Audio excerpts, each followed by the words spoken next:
Hello, friends. I am so excited to have a new guest with us and already feel like we've got a friendship because we're mutual friends. So we're a couple removed, which makes us just automatic friends with someone we both love.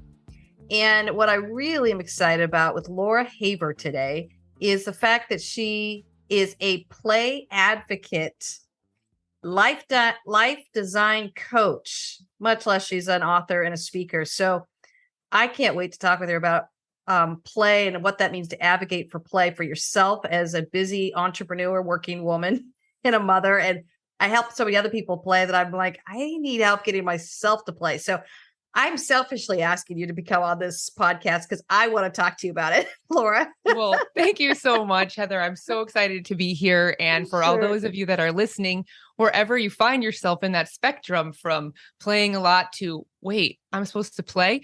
I'm just excited to share with you guys and, inspire you to try even just a touch. Because the cool thing is only just a touch of play has the possibility to transform your whole week and your whole life. So I love it. Okay. So of course I'm going to ask the burning question. What got you into this field of coaching, kind of a play advocate and life design coach? I mean, these are all questions that I'm dying to ask you. Well, in terms of what got me into play, I think I was just born playful.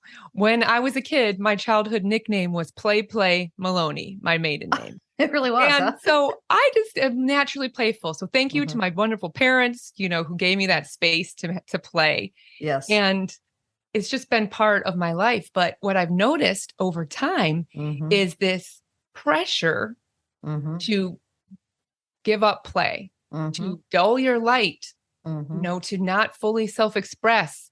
Don't play the thing that you want to play, right? Like especially if you get to like middle school, high school age. So I have story after story of these little moments in my life where I was shut down and how I learned to show up. And now it's my just ultimate pleasure to help other people to do that in their lives, to learn how to go from shut down to showing up and how to use play as a pathway to live an intentional life. Hence the word advocate. Because you have to advocate for it, right? That's amazing. Right. Yeah. And you have to advocate for yourself. Yes. Right. So I had to, even as a naturally playful person, I had to use all my skills and use all my studies and use all my background and training again and again. And it's not something that you just get and you're solved. You got to keep doing it because you'll get it to new different levels. Right. Right. But it's such an honor to be able to do that. Yeah. I have so much value for that because it reminds me of the allegory of this book I wrote, which I do so much of my coaching around, which is about this little girl who loves her tire swing and playing outside. And pretty soon she gets too many bracelets and she has to stop playing on her tire swing. It's really this allegory of just saying, we've got to find our tire swings again. And we've got to spend time under the stars to hear that voice on the wind that reminds us we don't need our bracelets. We get to actually move out into this world and remember that we once had a tire swing and we get to return to it. So that's the essence of this conversation today is my listeners out there are used to this language of finding their tire swing, spending time under the stars. And then my whole chapter book, I wrote off of this allegory, which is just this idea of how do we return to ourselves? So when I think of play, I'm thinking of time on the tire swing. It's a way that we rest and restore our soul, but it's active rest versus contemplative rest, which is time under the stars. So tell us a little bit about what you do to jump on your tire swing or to actually play. Yeah, well, thank you for that. And first, I have to say, I love that description of the tire swing and the time under the stars, because that's really my thing too, is play and rest. And you need to have both, right? And because if you don't have enough rest, you can't play, but you can't, you need to have play in order to get true, inspired rest. So I love that. Good. For your book. Yes. And personally, I just keep finding new avenues of play. Recently, I started an improv class I've been doing stand-up improv shows. I started a class for women, and it's been an amazing avenue for them and myself to continue to laugh. I mean, when you sit around with a group of adults and just laugh and laugh and laugh for 2 hours straight. So that has been super fun. I love that. I actually work with a spiritual director. She says to me, I think you need to laugh more and go find improv. And I'm like, improv? Like what? But it's almost like a spiritual discipline. She's saying, go find a place to release your humor and your laughter and enjoy it with other people in the room. I thought that was a fascinating thing. I still haven't done it yet, but now that you're saying that, I go, oh my gosh, that's the second sign. Usually I hit that third sign, then I go, okay, I got to go do this. All right, I'll send you an email tomorrow. I don't know if that will count. Yeah, I'll have someone from my improv crew. No.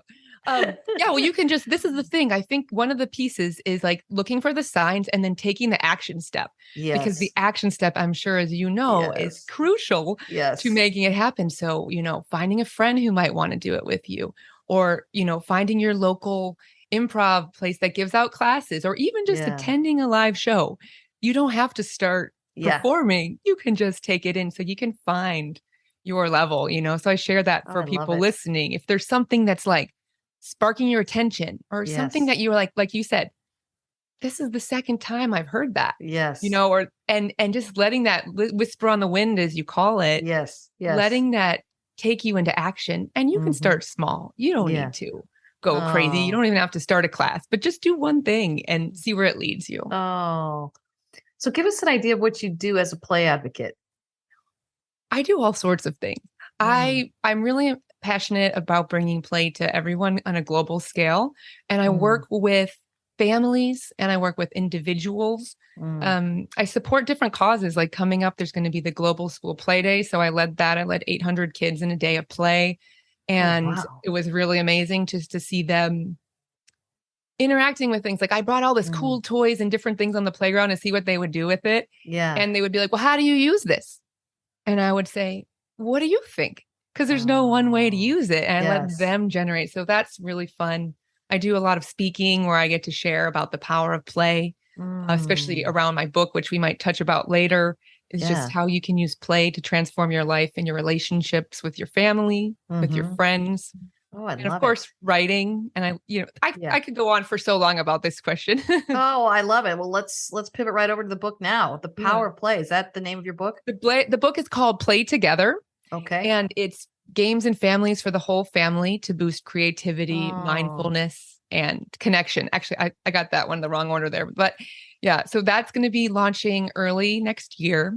Oh, congratulations. Thank you. I'm very excited about it. I've been a writer my whole life, and to have my first actual book is going to be just a real pleasure and a real, I don't know, just a live stream accomplishment. Yeah. It's a total accomplishment. Oh, congratulations. Yes. Again, I've written a couple books now, and it changes you. But more importantly, I'm realizing how much it creates your language for what it is you're advocating for, or what it is. So for me, it's 3C living.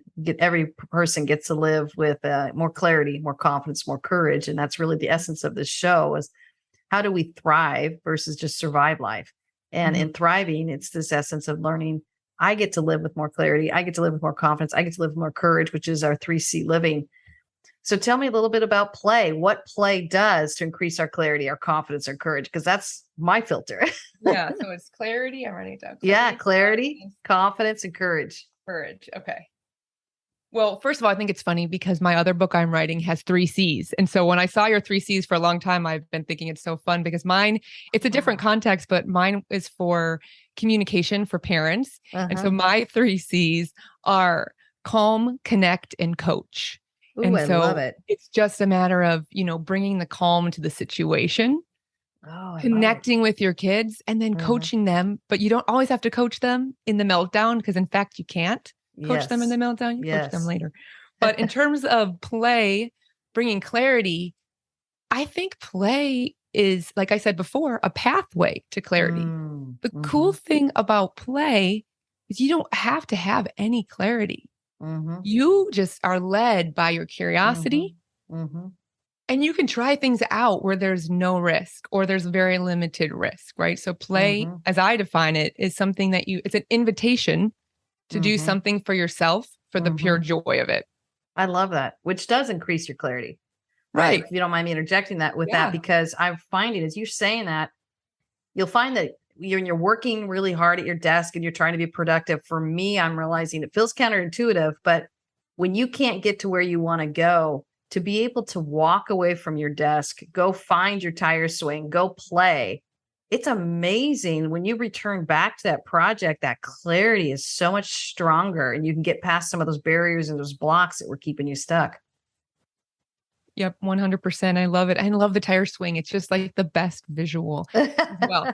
So you're going to go do your tire swing, but the problem is most people don't think that that matters. They think that takes it away, right? So they don't play on their tire swing. They don't swing. And, they don't get that increased creativity and innovation. They lose their, enhanced communication and their energy skills. Just, those are just a couple small benefits. Right. Play. So eventually it does lead you to clarity, but it leads it to you in a way that is low risk and it's fun. And you just want to do it rather than like, what's my life purpose or what's the point of this? And you sit down and you try to type it out and you're like, and you're just like sitting there beating your head. And instead you get light and you get movement in your body. And it's authentic, isn't it? Yeah. Yeah. I always joke that you don't have to teach little kids to play. They know it's somewhere along the way. They forget how to play, then the process of productivity starts trumping play. Yeah, which is exactly my mission, is to educate people on the benefits and the value of play, so that they realize that it's worth it. You said it perfectly when you said that being happy and playing leads you to the success. It's not the work that leads to the happy; it's the opposite direction. Right. And that goes in terms of the confidence, right? For your second C, it is when you're playing around, like, for example, when I'm out doing improv, I don't know what I'm doing. I am just messing around and having fun and playing with these skills. But as I play, I'm building confidence. And, it's like, I'm doing it in a format where it doesn't feel like work. It just is a natural consequence. So you're able to learn and grow much faster rate through play when you find the right play for yourself. I'm silly. I like to perform. I like to speak. I like to sing, all these things. But someone listening might be like, great, thanks, ladies. You're talking about improv. I asked so many people. I probably asked 100 people to do this class. No one wants to do it. So, I'm terrified. I'm terrified of it. I can go watch it, but I don't know if I can commit to doing it. But I'm telling you, you're inspiring me because I'm like, well, maybe I'm ready. Maybe at 52, I'm finally ready to do this. You should. Yeah, just go for it. And when whoever's listening, find what it is for you. Like, what is your tire swing? And a good place to look is like hints from your childhood. What did you find yourself doing? Yes. What did you love? I mean, I loved playing Barbies when I'm a kid. I'm not suggesting that I'm going to go play out Barbies. But I love people. I loved like making stories and playing. And so that translates on the stage and talks. That translates to meeting new people. That translates in writing and being here with you and sharing, with like connecting and reaching out to people. So looking for clues from your past is a great way to, think of something new to try. I love it. Okay. And then the last C, how does it give us our courage? This one might be my favorite. And I'm just making this up as I go, but I really feel it. Like, I feel it deeply.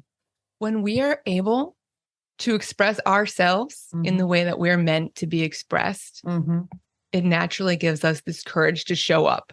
Oh, I love that. Like, when we're fully being authentic, not being scared of all these things going on or these things you shouldn't do. You shouldn't do that, Laura. You're too old to do that. Or you really should go work on your book, or you should go do these other things. Like, oh no, I'm going to go play beach tennis, and now I'm going to play on the pro tour when I'm in my 40s. And I did that. And you can do these things, I love it. So I think this courage piece is a really big part. I love that. And I think this is probably our time to find out. I think my podcast producer said that we share athletics and that we had a sport. And you asked me earlier, I said, oh, let's save it for the show. Yeah, so what is it? You just gave me a hint that yours is tennis. Is that right? Okay. So mine was softball and volleyball. So I played both those at varsity in high school and loved it. And that is where I learned a lot of my ability to play, but it really increased my confidence and courage to really go for things in life and to learn how to take intelligent risks. Everything from your body and how you engage with that to how you show up for your team and support your team and jump into that was really a lot of where I learned that as a younger person. But I guess I want to pivot over to this idea. why do you think, and let me ask this, what do you think blocks our playing? That to me is the saddest thing as a coach as I work with people. And honestly, for me, as my husband and I are moving into empty nest, and we just launched our last kid into school, we're looking at each other saying, I think kids helped us play easily and naturally. Now it's just you and me. How do we play as adults? We don't have the excuse of kids anymore. And we literally were flying back from visiting my son at his school, and we had a 5-hour layover. The plane kept being delayed. And so we sat there in the airport, started talking about what do we want to do in our empty nest. And we both said we want more fun. We want more adventure, because we've been saturated with so much responsibility and productivity and growing our businesses and helping our clients and supporting our kids and just doing the right thing all the time, that we're like, we feel almost play starved. So we're really becoming aware of that. But I want to ask you, what do you think of some of the barriers that stop us from playing? Well, it's a great question. And the number one thing, and I mentioned it earlier, is that people don't understand the value of play. So that's the top piece, but then it pairs with the other piece, which is, the life design part, which is living intentionally in the moment. And, in creating, so for my book, each day, my boys and I created a new game that we shared on social media to inspire families to be connected, mindful, all the fun stuff. As just a reach out, I didn't know what I was doing with it. And so I had the structure, make up a new game, play it with the kids each day. So we had this amazing routine. So one thing I really learned in that book was the importance of our daily routine and our daily habits, as it really gave us the space to make sure we do it every day. And so if we are not intentionally planning what we put into our space, we end up reacting to all the things. And oh my gosh, we know how many things come in: emails, notifications, people at the front door, deliveries. I mean, it goes on and on and on. And that's a full-time job, just managing notifications. So being intentional and realizing the benefits, and then actually putting time in. So like calendar. Right now, as I was going to say, pull out your calendar. Anyone who's listening, take a pause, pull out your phone. It's right here. Put it on there and say, okay, I'm going to spend 10 minutes. Even if you're just thinking of what sounds fun, what sounds interesting, and then plan it in once a week, plan it in once a month, whatever it takes, just plan in a little something. And then give yourself structure, and that's what we do for people. So if you're really struggling, then reach out and find a coach or find a friend, find someone who can support you in that journey. I know, Heather, you and I both love enabling people to do this. And we know it's easier to do it sometimes from other people with other people's help. I mean, I have a coach and I love having a coach. It's amazing. I have a coach, I have a counselor, I have a consultant, I have a spiritual director. I have a team around me, Laura. Right. It's amazing.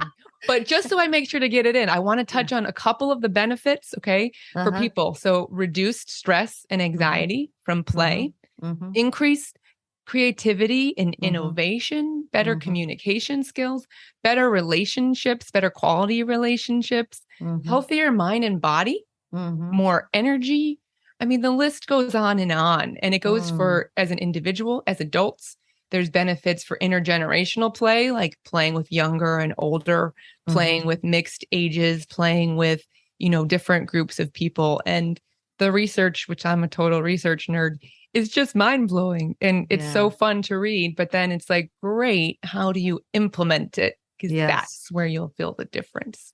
Oh, I love that. I love that in my work with corporate America, because we can take ourselves so very seriously in corporate America.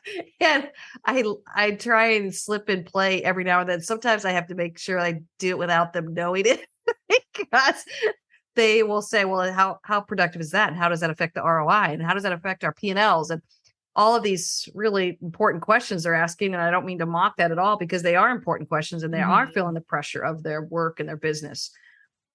But what we sometimes forget, and I'm going to include myself in this, is we get so focused on those important adult questions that we're really not slipping in the most really important question of self-care, which is, how do we play with our team? How do we play together?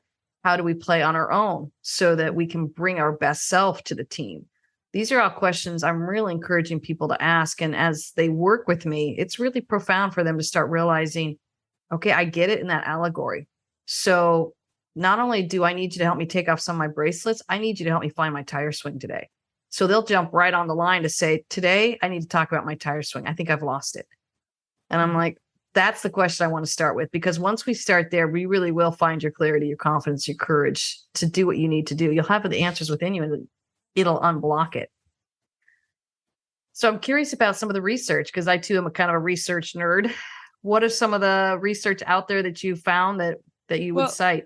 Okay, so there's tons of research, but I have like an informal research that I did, which I wanted to share. I wrote down some numbers on this because I think is useful in why most adults don't play. So I ran some polls in like a global Facebook group that I'm on, and I got over 500 responses from people about the number one obstacle to having fun as an adult, because I'm most curious about the adult play. Yeah. And there isn't as much information on adult play. So that's a real area of interest for me. I mean, there are overall benefits, but when it comes to that. So let me tell you. So for this one, the number one, well, let me ask you, what do you think would be the number one thing that people said was an obstacle?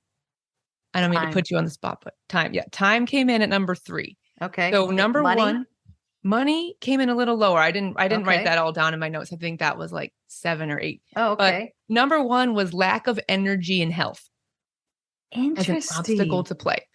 Number 2, not sure what to do. Number 3, lack of time. And I find it really interesting because lack of energy, health. Clearly, if you're extremely, going through extreme medical things, I'm not suggesting you can run out and go play. But there is something to play that can improve your health, energy. And, so it's this thing like wherever you find yourself on the spectrum of energy and health, I would invite you to look for just tiny ways you could find a little bit of play in your day and notice as an experiment what that does to your overall energy level. I know I've worked with people who have added just a tiny bit and they feel better in their health. Like certain people with like arthritis in their hands, they added small bits of play into their week and suddenly they're feeling better, and it's just amazing to see these tiny little actions have these big ripples of effects. Oh, I love that. I love that. Let me make sure I got those top 3. You said health and lack of health, energy, lack of not knowing what to do. What was the third one? Lack of time. Time. Okay. Yeah. So not sure what to do. So if you're not sure what to do, that's a great place to be because then you just can start trying things. And for anyone listening who's not sure, reach out to me. I have a free playlist planner where I help. It's like a walkthrough worksheet. And it's like, what did you love as a child? What did you love? And I help people not only remember what they've liked, but then also like the intention, putting it into plan it into their week. So that they can have those two sides. Well, I love that you're saying this because it's exactly what my husband and I are talking about. I could call it the Thrive Plan, daily, weekly, monthly, and annual. So we tend to get focused on those annual, like we're going to go to Maui and take the family to Maui or escape ourselves and go to Europe. That would be like an annual trip. Yeah. And then maybe like a monthly trip might be an overnighter. A weekly way to play might be going for a run or join a workout or yoga class. We looked at each other and said, I think we need to focus on the daily. What does it look like to daily play for, again, personally ourselves and then together as a couple? Because life starts just wearing us down. And then we're like, let's just do Netflix. It's the only thing we can think of to play that we can enjoy Yellowstone together, which I love that show. We love it. But how do we get past that daily and do some baby steps? Well, you want to try it? Let's want a couple of questions. Like what is, okay, so let's think of your regular life and let's not even think about so it's your day to day. But like if you close your eyes or if you take a minute, we can have everyone do this together right now. Okay. So everyone can close their eyes, let their shoulders drop, take a deep breath in, take a deep breath out. What is something, you can open your eyes whenever you want, but what is something you've been wanting to do that you told yourself you don't have time for? What is something, I'm going to ask a couple questions and then you can, pick one that works. What is something that keep sort of just knocking at your brain. This could be interesting. This could be, oh, I shouldn't do that. You might have an immediate reaction.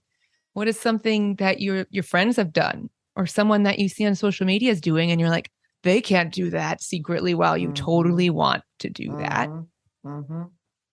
Yeah, Big I'm already or small? feeling like for a daily, I'm going small because I've already done a lot of big stuff and Small writing is books. better. Small is better. So my focus is on the small stuff right now. I think just feeling that tug to get out in nature more in the morning. Sometimes when I get out there, it's later in the day and I love it, but I'm telling you, there's something about that morning.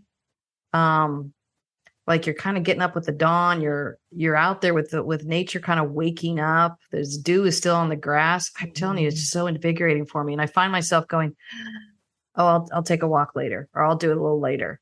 But I think it's about the timing of the day of getting out in nature that is just calls to me. So I think that's my number one. And then my second one, I think I want to spend some time getting my art center up and going again. Because if it's not organized, I don't know if anyone else out there like me. I'm like, I have this idea, I love painting. I'm selling a lot of my paintings now, but I feel like I've been a little out of practice with it. So you mentioned the word intentionality earlier, and I thought to be able to just sit down and do it, if I have 10 minutes to sketch out something, or if I have a couple hours to actually work on a painting, I think getting myself organized first will help me just step into that on a more daily basis.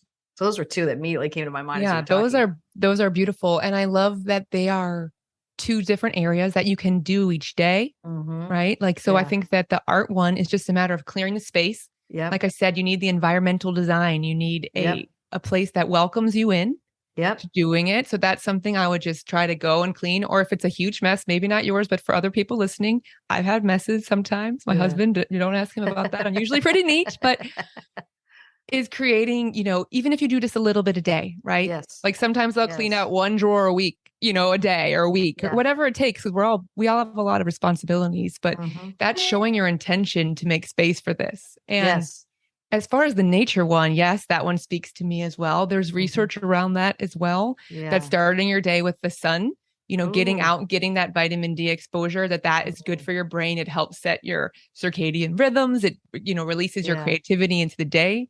So that's something you're called for. I highly recommend it. And in fact, another new research just came out last week about blue spaces. So I don't know. I kind of count the sky. I don't know if that counts necessarily, but that would be lakes, rivers, coastal areas, and how being around blue spaces can decrease your stress and anxiety. And especially in children, they find that children that spend a lot of time in blue spaces as adults will have decreased amount of stress and anxiety and, clearly time in nature. There's so much about green space as well. Oh, I love that. I don't live by water. Would my pool count? I'm wondering. I'm going to count it. Okay, cool. I'm going to count it. I'm going to go sit there and enjoy it like it's the ocean. Just, let's be inclusive. Yeah. But I think that your main point, and I really want to stress it for everyone listening, because right now, whoever's listening, you might be in the grocery store. You might be driving in your car. You might be, with one headphone in, like emptying out backpacks or whatever. Yeah. It's like starting small. Right. Because that way you'll actually get started. Right. So even if you just like pull out, like some people I say, just pull out your art book and, clean your paintbrushes and that's it for today. Then the next day you can do the next bit until that becomes your regular routine. Oh, I love it. Well, and I think it's hitting me. And this is again, where you're catching me where I'm at in my life. As we are moving into empty nest, my husband and I, we're only our second month in. So this is why it's really fresh in my mind. If I'm not playing well, we can't play well together. So we're calling it, what I've called it oftentimes is space within, space between. We're really feeling like, oh, we get to actually start nurturing the space between of how we play together.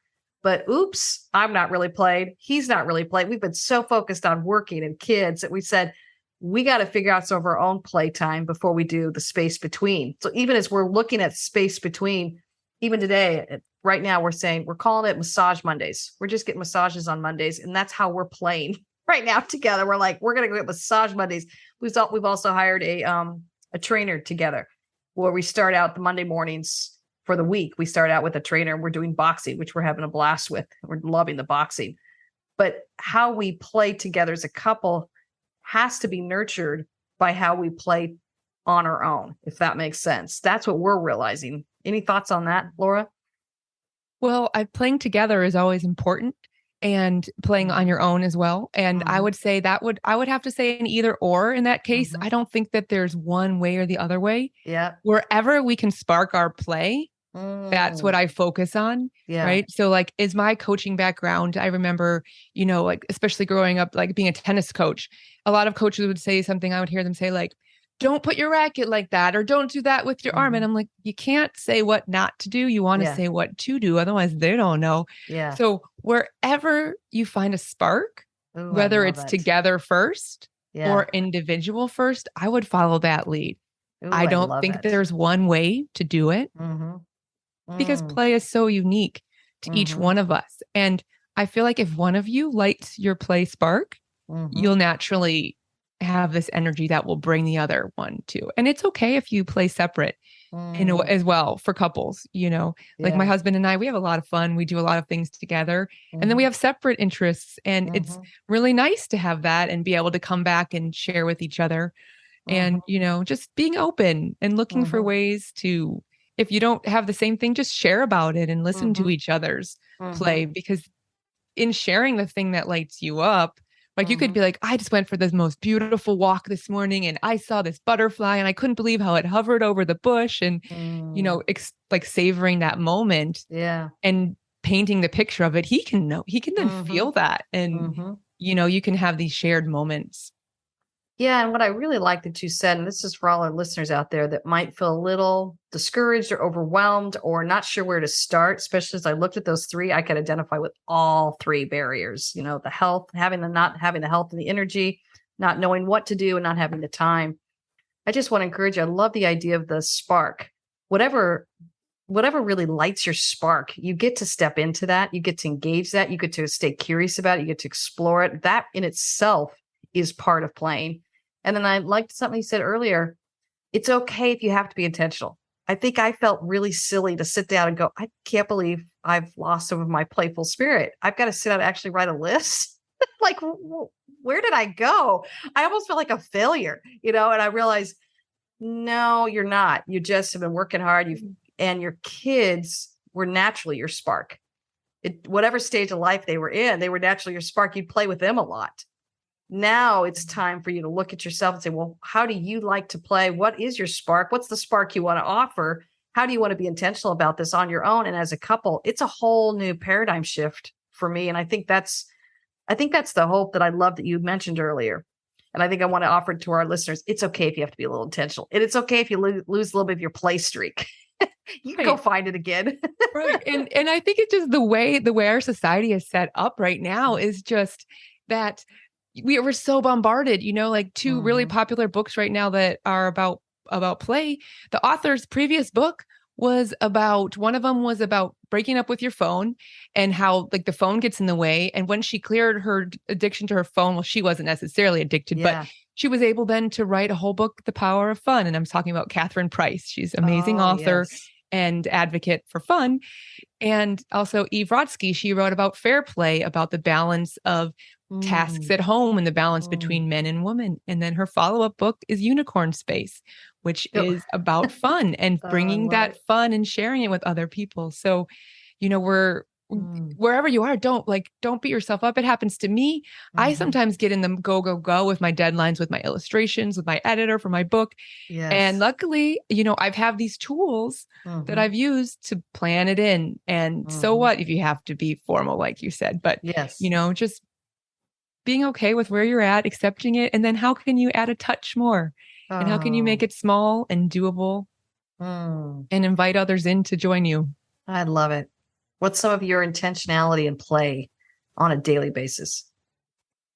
Well, I love starting the day with a little dance party with my kids, or just, that's with them. For me, creativity is a huge source. I know you mentioned your art studio. I recently started to do art myself and do this journaling and collage art, and it's like really fun. You can do this thing, eco printing. I don't know if you guys have heard of this. It's so cool.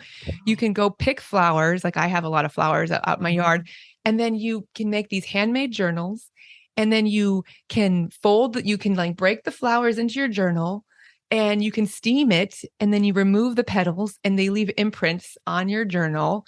It's Wow. amazing. And so I learned that from an artist, and she's going to be featured in one of the games in my book, even, which is so fun because she just inspires play. Like she brings play to her art. So it's really fun. I love that. And I was scared to do that. I want to mention that for everybody. Yeah. I was like, I'm not an artist. What am I doing? But I never had so much fun. I have a reel that I made of me like putting the flowers together. Even making the reel for me was so fun. Yes. Because it was like this playful expression, this artistic outlet. And creativity is one of the ways that you can have stress leaving your body, like creativity, laughter, connection, movement. Well, I love that. I love that because I think if we have good guides, they allow us to risk. Like for you, I would totally take an improv class from you. Now, after talking to you, like this, I went into the conversation like, oh my goodness, that's my biggest fear. I don't ever want to get up. I mean, here I get up for a living, but to get up to try and secure a laugh, that to me feels terrified. But now I'm listening to you and I go, oh, I'd do it with Laura. I'd totally sign up if it was Laura. So I think it's that idea of how we risk in safe community is very important for us as adults. And that's the other thing I want to just encourage people. It's okay. Maybe your antenna is going off that this person isn't a really safe guy to step into whatever, a yoga class or an art class or something like this. They're using shame or they're using some other tactic that makes you feel really insecure about risking. I've coached people out of classes, like literally go fire that teacher, go fire that prof. That is not someone you ever have to go fire that doctor. You never have to encounter any form of shame when you're trying to risk or you're trying to get knowledge. So listening to you, I'm like, oh, that's okay. That if we want to step into it, we get to choose the people that we want to step into it with, whether they're a guide or a friend or a peer or on our own, you're our own best friend. How we step into that and who we step into is equally important. Yeah, 100%. Find your community and enter into it. One of the key things of play is it's free will, right? So you're doing it of your own accord and you're doing it for no reason other than the sake of doing it. Yes. Like even when I do improv, I'm not trying to make someone laugh. If I think that, I will be like, but I'm just doing it for fun. And so if I'm just showing up in a playful spirit, when I'm on stage, at shows at the actual theater, if I'm having fun, they're going to have fun watching me. Oh, I love that. Okay. So you're talking to an achiever. So automatically I'm thinking, what do I have to achieve? I got to get them to laugh. That's You're right why on. I loved it as a super athlete background. I'm like, this is great. I don't have to win anything. There's no competitions. Yes. Right. And so don't put that pressure on yourself. Right. I'm telling that to me and all the other people listening that have this lifetime of that. Right. And that's the same thing when I get up and speak. I just get to enjoy the people in front of me. That's really my only focus. It's not to have some kind of transcendent experience. It's just to simply enjoy each other in the room. Once I say that to myself, I'm able to enjoy my whole speaking experience. So I love that thought of taking the pressure off yourself and not putting the pressure onto you. Same thing with art. That pressure of it has to look like whatever, Monet or Van Gogh or someone. My goodness. No, it does not. The art experience gets to just simply be enjoyable and fun without the critique. So if you have someone in there who's critiquing it, you just lost the fun. Go enjoy your art because it is really close to your heart, but go enjoy arts any kind of way, of form, to let yourself just to stay curious about what you're exploring and what you're able to express in that art. But it's not for the purpose to have some kind of product at the end that you want to sell. That's never it. Yeah, you just do it for the sake of making art. Yes. And that's it. And I think if we can give ourselves the permission and the space to say, that's worth my time, you'll see this amazing, bouquet forming around you as you do it. And that's my experience with person after person, working with people one-on-one, working with people in my author mom's community, working with people, out in the life on stages. And it's just so fun to hear. So if anyone tries it, reach out. I'd love to hear your stories and your wins or any blocks. I'm so passionate about inspiring people to, approach the idea of play and bring just tidbits into their life. I love hearing, your wins or your struggles. So anyone feel free to connect with me. Oh, I love that. For a while, I was working with a lot of working moms, and the exhaustion, the fatigue, when they would come into any of the retreats or workshops I would do, I would always start it with art and kind of modeling for them how to start playing. But one of the things I would talk about is this idea of getting me retreats in. And I remember one woman, I still remember her raising her head going, am I allowed to do that? And a me retreat is this idea of taking yourself away for a couple days on your own me retreat to go play and do whatever you want. The only rule is you don't do anything you have to do. You only do things you want to do. And that's really how we have defined playing as adults now. Just something you want to do. You don't have to do. And then get rid of the critic, the inner critic, the outer critic. Get rid of those critics that are wanting to critique why you're doing something or how you're doing it. Love it. Absolutely love it. And I will take it a step further, and I would invite everybody to have a little me time each day as a super challenge, even 2 minutes of me time when you need to start making dinner. Kick back and daydream for a minute. Love that. Love that. Wow. I can't believe how fast this time goes, Laura. I feel like we could chat about this and really get inspired with our playtime. It's a form of playing for me to be able to talk about this. So thanks for spending time with me today. Oh, no, it was my pleasure. And thank you so much for inviting me. And for everybody listening, just know that you're doing an amazing job wherever you are at. And, play is a welcome path for you. And, even just a teeny bit, you don't have to start big. I can just repeat that over and over. Keep it simple, keep it small. Yes, I love that. Well, one of the questions I love to end with is, what is your morning ritual? Kind of hinted at it earlier, but one of the things I have found with people I work with all over the world that are doing great things with their lives, they usually have some sort of morning ritual. So I don't even ask anymore if you have one. I just start asking people, what's yours? Because I love hearing it. So what's your morning rituals? Well, it's so funny when you were saying that morning nature bit, because I was thinking that's what I love to do. I love to wake up, go outside. If I can, go for a run or a walk. If I don't have space because of like the kids' schedule, then at least go outside and like look at some nature, or even from the window if it's cold for people that don't, live in different cold places. But like centering. But even before that, just a moment of gratitude in the morning. Like I have this game I created in my book, which is called Gratitude Detectives. And it's where you need to look for something new each day to be grateful for. So I do it before bed with the kids, but I like to do it in the morning myself as well. And the key is finding a new thing, because it's forming your skill of filtering the world through eyes of gratitude. So I do that. And then I do a morning sun salutation, kind of like stretches and yoga, a little yoga poses. I do a little center channel meditation, visualization. When I can, I find time to journal. And then I have a glass of water or two to start the day. And then I welcome the kids and my husband. I say, good morning, Glory, or good morning, sunshine. And I make sure to give them a welcome hello. Oh, that's beautiful. I love it.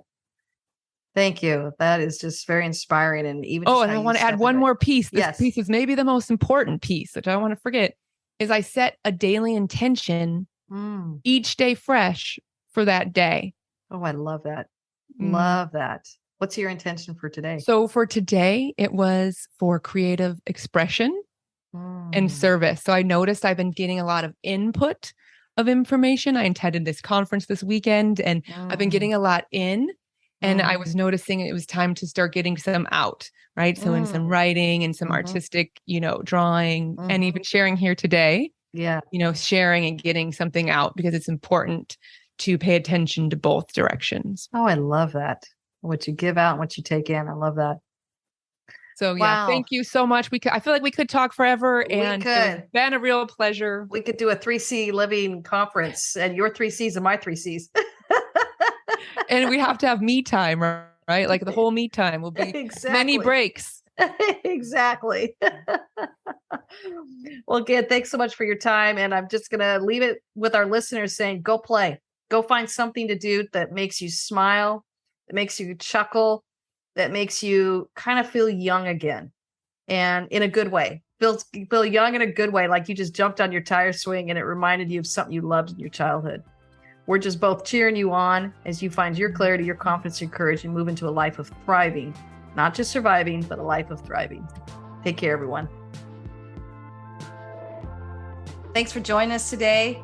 We'd love a review. Helps us out quite a bit. Wherever you are, just drop a review, and you can find out more at heatherpenny.com. Cheering you on.